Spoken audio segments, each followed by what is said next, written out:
दोस्तों बता दें खेसारी लाल यादव और पवन सिंह का जो कि विवाद हो चुका है खत्म। लड़ाई जो चल रहा था वो लड़ाई हुआ खत्म। तो क्या वीडियो पूरी खबर आपको डिटेल में बताते हैं उससे पहले अगर हमारे आप चैनल पे नए हैं तो वीडियो को लाइक कर चैनल को सब्सक्राइब करें। जी हाँ दोस्तों बता दें जो कि भोजपुरी में एक से एक विवाद होता ही रहता है, जो कि इसके कारण जो कि खेसारी लाल यादव और पवन सिंह जो कि विवाद में चल रहे थे, जो कि लगातार कई सालों से विवाद में चल रहे थे। जी हाँ दोस्तों बता दें जो किसी कारण से जो कि जातिवाद के कारण जो कि विवाद हो चुका था पवन सिंह और खेसारी लाल यादव के कारण। जो कि बता दें जो कि पवन सिंह और खेसारी लाल यादव जो कि पहले एक साथ काम करा करते थे, पर विवाद के कारण जो कि दोनों अलग अलग काम करने लग गए थे और कहीं ना कहीं जो कि जातिवाद जो कि इनमें घुस गया था, तो उसके कारण जो कि विवाद में चल रहे थे। पर अब विवाद जो कि हो चुका है खत्म और बहुत ही जल्द जो कि दोनों का फिल्म आ रहा है। और कहीं ना कहीं आप फोटो देख ही रहे हैं एक साथ जो कि फोटो वायरल हो रहा है और कहीं ना कहीं जो कि अपना एक दोनों भाई मिलकर अपना एक काम करेंगे और भोजपुरी में कुछ नया करेंगे। जो कि पवन सिंह ने मांग लिया माफ़ी, क्योंकि पवन सिंह ही गलती किए थे जिसके कारण जो कि खेसारी लाल यादव गुस्सा हुए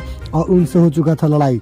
पर अब लड़ाई नहीं होगा, दोनों मिल चुके हैं और बहुत ही जल्द जो कि इनका फिल्म और एक स्टेज शो जो कि दोनों का आ रहा है, जिसमें बेतिया का स्टेज शो है, जो दोनों एक साथ ही बेतिया में स्टेज शो करेंगे और बहुत ही जल्द आप लोग को दोनों को एक साथ नजर देखने को मिलेंगे। तो चलिए मिलते हैं फिर अगले वीडियो में, ऐसे हमारे चैनल पे बने रहें।